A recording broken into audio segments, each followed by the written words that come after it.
What's up, gamers? It's your boy, THESHELLBULLET8. Look, we are going on a field trip today. So I told you guys before that we were more than likely going to be taking a couple of drives to a couple different places. And right now, we're about to drive all the way out to Tombstone, Arizona. We got a little bit of a drive to go, but it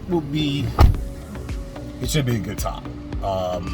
If you guys don't know what Tombstone is or anything about the place, some of you more than likely learned about it in history class, no matter what grade you're in at this point. But look it up. I'll just tell you straight out. It is what essentially put the whole Wild Wild West into the state of Arizona. That place is where it kind of all started. So here we go. See you when we get there.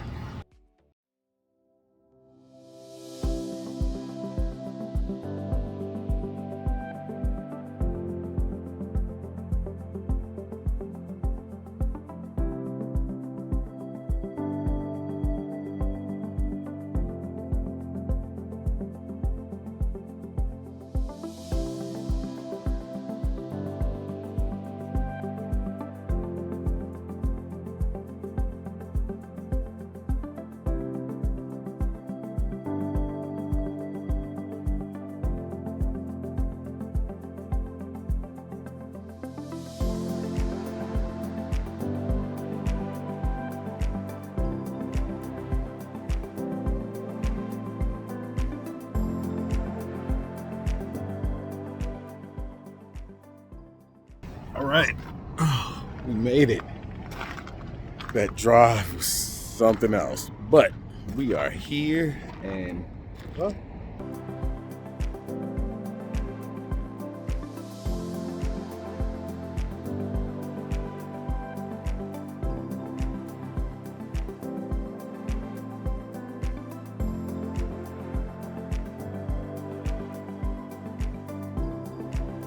so right now we're at the Boot Hill Graveyard. This is the final resting place for a great deal of the individuals who lived through what here in Arizona is known as, or throughout the U.S. is known as the Wild Wild West days here in Tombstone, Arizona. This is the wildest situation ever. If you think that your life was unfair, well, I've got something for you right now. How about you end up getting hanged, and this is what your gravestone says. First time?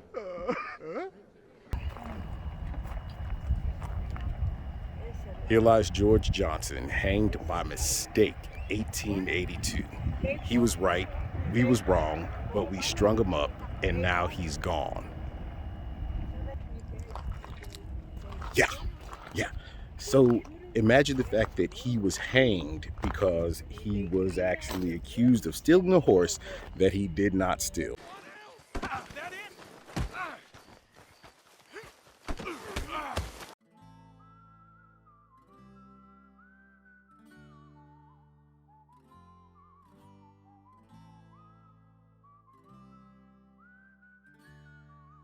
All right, quick pause here. Don't know who these three are?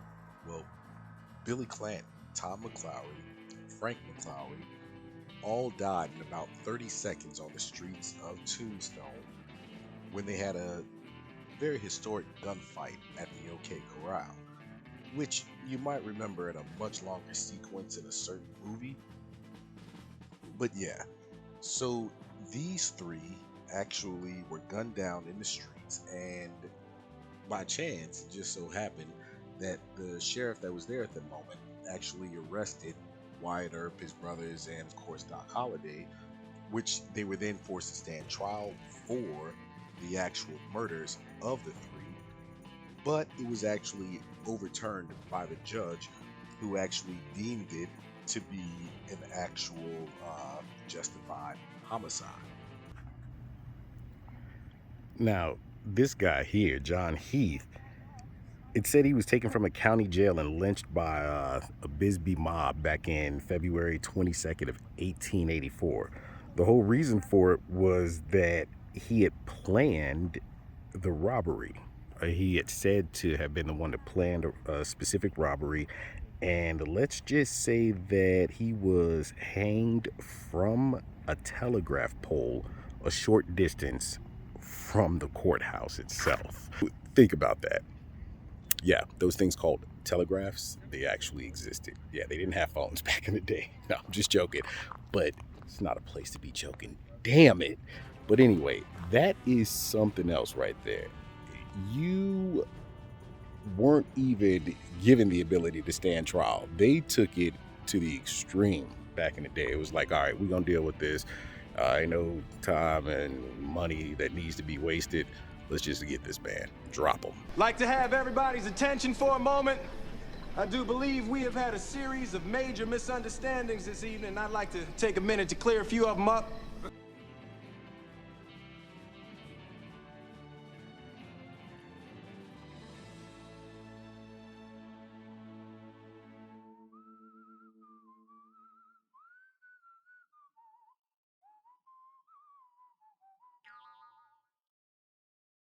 All right, I'm here at the Rose Tree Museum. Now, the claim to fame here is that this place actually has the largest rose bush in the world, truly in the Guinness Book of World Records for that specifically. And I can tell you right now, I can smell it out here as I'm walking across the street. The scent is it's absolutely amazing. So right when I came in, the gentleman at the front door, really nice guy, he told me that there's 4 different sections to this place, and as you can see here, what it looks like is we've got a lot of different old photographs and just memorabilia from a time that's long since gone. But outside is where the rose bush is. But before we actually go out there, let's take a look at what we've got here. I mean, look at this.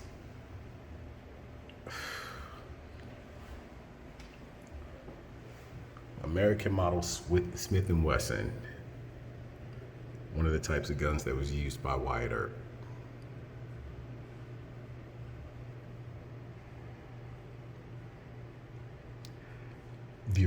Oh my gosh, originally flintlocks. As I was walking over here, I actually heard a gunshot, and I had to realize, oh yeah, that's right, they're doing the reenactment over at the OK Corral.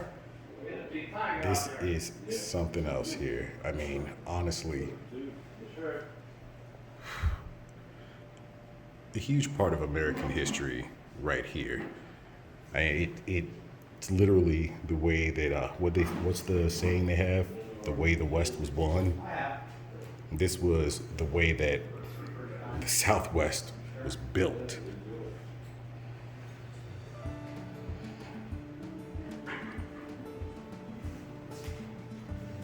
The 1890 Tombstone baseball team.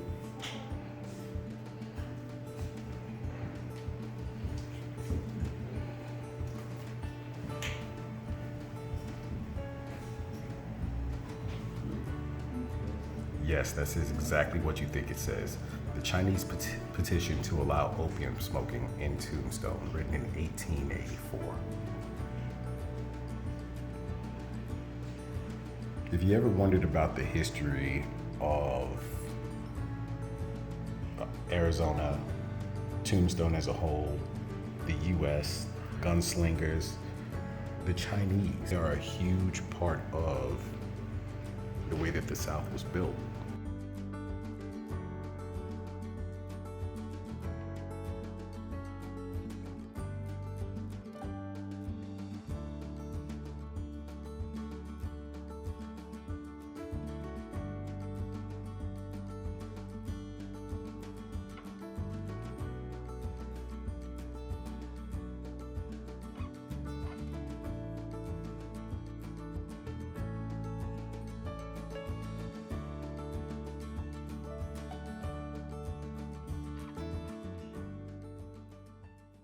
So as I said, when I got here, one of the biggest things about this specific place is what's behind me there. That entire thing is a rose bush. What I was told was I actually needed to come and check this out when it was in full bloom, because it has to be one of the most surprisingly colorful and beautiful things that you'll see, and the smell is even stronger than what it currently is. And I swear to you, right now, there's a strong scent coming from this place. And they've even got pear trees and little apple trees and different things like that back here. Wow, I had no idea.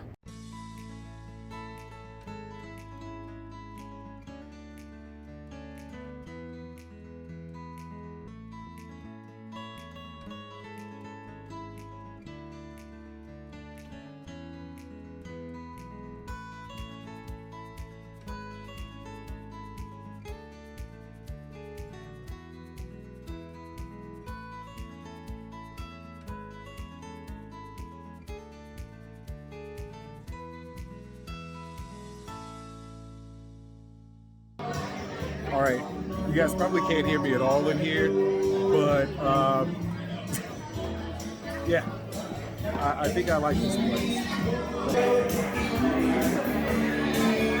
They've got Tombstone playing at all times.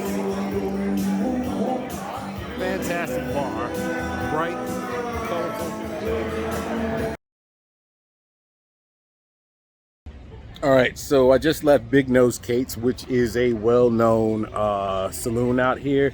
And now, after having a couple of drinks, I think it's time to eat. So we'll see what's next. In fact, what we've got is the Longhorn restaurant. I think I'm gonna go ahead and try that out. All right, so I stopped at Mario's Pizza. Everyone's been telling me to try this pizza out while I was here. I promise you, it was worth it. I had a single slice, and they told me it had been sitting for a little while. It's like, no big deal. They're about to close, whatever. I tried it. We all know I like to eat. I made fire pizza. This was delicious.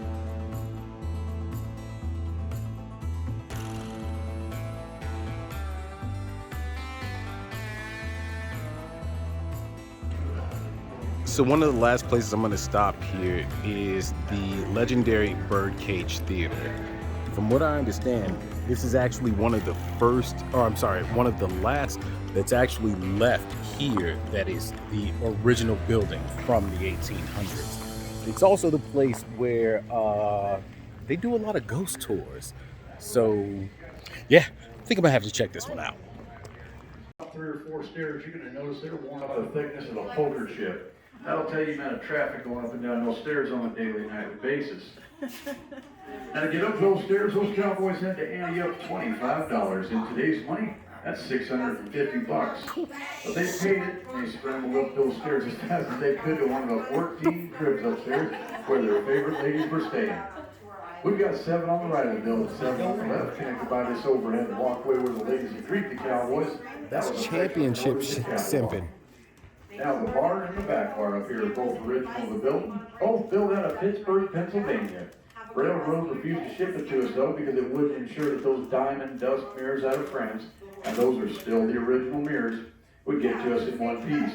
They put it on the Star Vineyard, shipped around the Horn of South America all the way up to Guaymas, Mexico. Once it got there, they put it on a mule train. They were wagging it the rest of the way into town. It took 6 months to arrive at Tombstone, but once it did, they nailed those doors shut, slid the back bar into place just as pretty as you please, and it's been sitting there ever since. Now where you folks are all set back in the 1880s, you'd be able to see all the way up to the front of our stage. This wall wasn't set here till 1934. That picture right there in the center, that's a real good likeness of what y'all be seeing. You'd see the ladies upstairs in the cribs entertaining. You'd see the cowboys and gamblers on the casino floor drinking and playing, including Doc Holliday if he was up at that faro table that he'd like to deal and play for him so much. Don't any of you have the guts to play for blood? I'm your huckleberry. That's just my game. Yo, this tour, I have to take this tour. Like that's crazy. $1,000 game of poker back then, well, essentially is now about $30,000. So high stakes it was. But $25, essentially spending $650 on a how do we put it? lady of the night. Shit, that was some super simping. $600, bruh. She better been doing it all. So now I've actually stopped at the Longhorn restaurant. So from what's been said to me, this place is famous for its margaritas and then its pulled pork or beef brisket sandwich. So that's what I went ahead and went with.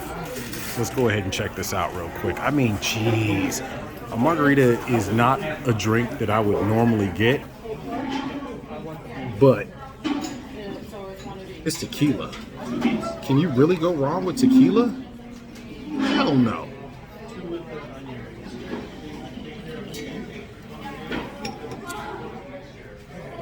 God damn. Yo. I joke not about this, like, seriously. That's a legit margarita right there. Did I just... That shit was that good. It just made me drool, bruh. Get the fuck out of here. All right, so here's the beef sandwich with some fries, and then what we got is 4 different sauces. So we've got regular, sweet, spicy, or no, I'm sorry, hot, then spicy. We all know I'm going with hot and spicy. I mean, sweet might get mixed in for like the fries or something like that. But yeah, let's go ahead and check this out, see what it do. All right, so you guys can already see I have tried a couple of them because obviously I've chosen what's going on the sandwich itself. So let me give you a breakdown real quick.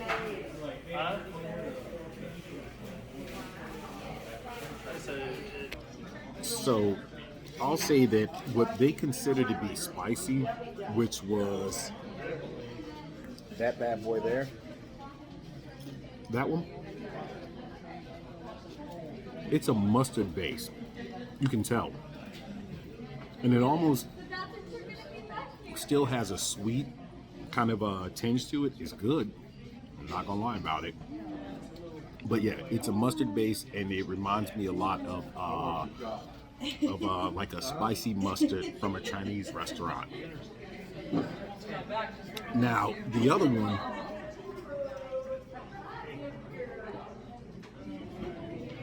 the hot one, that right there,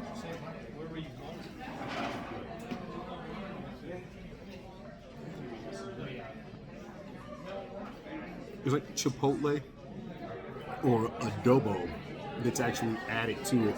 The adobo from Chipotle, that's what I should say. That's what's added to it to give it any kind of, there's no real heat. It's smoky. That's different.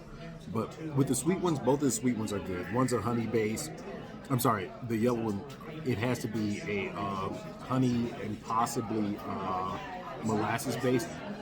But the regular barbecue sauce is just like a regular base barbecue sauce. Has its own little flavor to it. I think they do a lot more of like the chili seasoning in it than what other places do. That's what I taste most in that. But otherwise, I don't think either one of them are hot, but I did not say they're not good. They're both good. They're both good, just not hot, not spicy. Yeah, whatever. But yeah, let me go ahead and dig in, eat this, and then we'll end this day out. All right, well, after a couple of good meals and a pretty decent few hours down here for the first time in Tombstone, Arizona, I'm gonna have to say that it was a nice little trip to take. And what I will say is I'm gonna have to take a trip down here again, because one of the things that I was told was they have something called El Dorado Days, which is the 3rd weekend of this month. So I should make it back down here, because there'll easily be over 30,000 people running through this small town. I'm gonna have to try out the 4 restaurants I was told about just a little bit ago by one of the locals. I will have to say it will be an eating trip. Anything extra that comes from it, that's what it is. But hey, I hope you all enjoyed this. It's been a whole lot of fun. I've got to take the drive. Oh, this is going to be a drive. Let's just say this is going to be a drive. But anyway, I hope you guys have enjoyed it. Please feel free to like, comment, subscribe if you're on YouTube. If you're watching this on Twitch, go ahead and follow. Subscribe if you want. And on Facebook, it's simple enough. Like the page. Follow. Do whatever. Donate. I don't care. As long as you enjoyed it. The next one that we'll be doing along the lines of this, beyond coming back out here for a second time, hopefully we'll be able to do the El Dorado days. But in about a week or two, we will be in Colorado, and we'll see what that's all about. Hey, I'm THESHELLBULLET8. Thanks a million for watching. I'm out.